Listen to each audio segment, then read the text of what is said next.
এই নারীর ফান্দে পইরো না, এই নারীর লোভে পইরো না, নারীর ছবিতে নিজেকে ফাঁসায় দিও না, নারীর নাচে নিজেকে হারায় দিও না। এটা বড় মন্দ রাস্তা।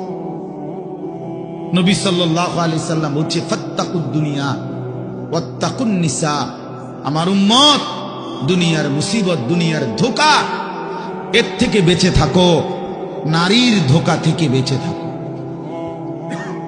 নর্তকীর হাসি ওই হাসি না, ও তো জাহান্নামের আগুন। বেপর্দা নারীর অঙ্গভঙ্গি, এ তো অঙ্গভঙ্গি না দোস্ত, ছেলেরা, এ তো জাহান্নামের আগুন। ওই পাউডার, ফেয়ার এন্ড লাভলি তো আগুন, আগুন ছাড়ার কিছু না। বেহায়া বেপর্দা নারী তো তোমারে আগুনের মধ্যেই ফেলে দিল, জাহান্নামেই ফেলে দিল। কোরআনুল কারীমের মধ্যে আছে, আল্লাহ তাআলা বলছে তিনটা অপরাধ, ওয়াল্লাযীনা লা ইয়াদউনা মা'আল্লাহি ইলাহান আখারা ওয়া লা ইয়াকতুলুনা আন-নাফসা আল্লাতী হারামাল্লাহু ইল্লা বিল হক ওয়া লা ইয়াজনুন।